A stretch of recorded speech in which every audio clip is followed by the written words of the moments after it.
दोस्तों नमस्कार। ऊर्जावान विचार जो बनेंगे आपके जीवन में बदलाव का कारण की पार्ट 2 एपिसोड में मैं आपका स्वागत करता हूं।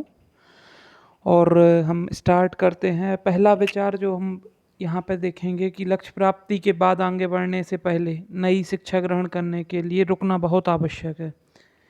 जैसे हम किसी लक्ष्य पे पहुंच जाते हैं तो आगे जो भी हम नेक्स्ट टारगेट रखेंगे तो वहाँ पे हमें क्या होगा, नई एजुकेशन की ज़रूरत पड़ेगी।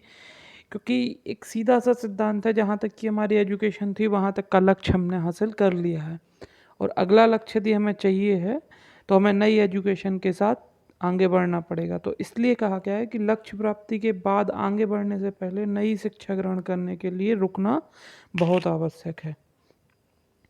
लक्ष्य प्राप्ति के लिए टाइमिंग की कला में माहिर बनना सीखो। जी सुनिश्चित है। लक्ष्य प्राप्ति के लिए टाइमिंग की कला में माहिर बनना सीखो, क्योंकि जो डिमांड है और जो सप्लाई है, किसी भी चीज़ की डिमांड और सप्लाई की यदि टाइमिंग को हमने मैच कर लिया, कुछ भी हो मार्केट के अंदर, कोई भी प्रोडक्ट का प्रोडक्शन होता है, उसकी सेलिंग होती है, कुछ भी होता है, तो वो सब टाइमिंग का गेम होता है। आज आप देखिए कि यदि आपको कहीं जाना है और आप ट्रेन की टाइमिंग पर पहुंचते हो तभी वो ट्रेन आपको मिलती है।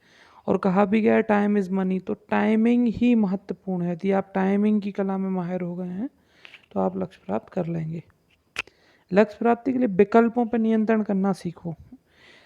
जितने कम ऑप्शन होंगे, एक ऑप्शन और उसमें आपकी कितनी ज़्यादा आप उसमें परफेक्शन ले आए हैं अपना, मतलब पूर्णतया से एक विकल्प के साथ जो कि अपग्रेडेड हो और आपके रिडार में, मतलब आपके कौशल में आता हो, जिस पे आपकी पूर्ण तरह से नियंत्रण हो चुका हो, उन विकल्पों पर नियंत्रण आप रखोगे तो आपको लक्ष्य प्राप्ति आसानी से हो जाएगी। लक्ष्य प्राप्ति के लिए अंत तक की संपूर्ण कार्य योजना बनाना सीखो। जी सुनिश्चित है। जैसे आप किसी टारगेट के लिए काम करना स्टार्ट किया तो लास्ट तक की प्लानिंग आपके पास होना चाहिए कि हमें क्या क्या करना है, कहाँ किस स्टेप पे हमें किस तरीके से एक्शन लेने हैं। तो लास्ट तक की यदि आपकी संपूर्ण कार्यप्रणाली तैयार होगी तो गारंटी आपकी सफलता सुनिश्चित रहेगी। लक्ष्य प्राप्ति के लिए असफलता के कारणों को जान लेना ही सफलता का मुख्य कारण है। आपकी जितनी भी मिस्टेक हैं उन्हें यदि आप रोल ओवर करते गए, उन्हें जैसे आप सुधारते गए, उन पे आप जैसे अपना जिसे कहते हैं कि हमने अपना खुद का मूल्यांकन कर लिया, आत्मदर्शन कर लिया, या है ना सेल्फ एनालिसिस जिसे लोग बोलते हैं, वो कर लिया और अपनी मिस्टेक आपने ख़त्म कर ली, वही आपकी सफलता का कारण बन जाएंगे और आपको लक्ष्य प्राप्त होकर जीत सुनिश्चित हो जाएगी। लक्ष्य प्राप्ति के लिए दुखी और बदकिस्मत लोगों से हमेशा दूरी बनाकर रखें।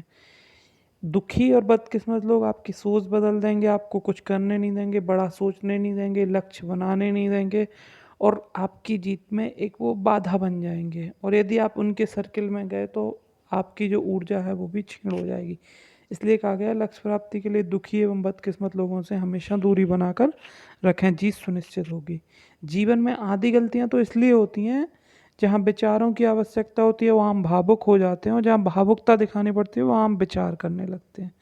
जैसे हम किसी बिजनेस के अंदर हैं तो वहाँ पे हमें यदि लॉस हो रहा है तो हम वहाँ पे भावुक हो जाते हैं, तो वो वहाँ पे अपना लॉस बढ़ा लेते हैं। और यदि किसी रिलेशनशिप में है और वहाँ किसी को ज़रूरत है, कोई हॉस्पिटल में है या किसी की स्थिति अच्छी नहीं है, उसे कुछ सरकमस्टेंसेस में मनी की क्राइसिस है या अपनी जीविकोपार्जन के लिए कुछ ज़रूरत है, तो हम विचार करते हैं। तो ये गलती होती है जिसके कारण से आधी से ज़्यादा गलतियाँ हमारी यही होती हैं कि जीवन में आधी गलतियाँ तो इसीलिए होती हैं जहाँ विचारों की आवश्यकता होती है हम भावुक हो जाते हैं, और जहाँ भावुकता दिखानी होती है वहाँ हम विचार कर अपनाते हैं।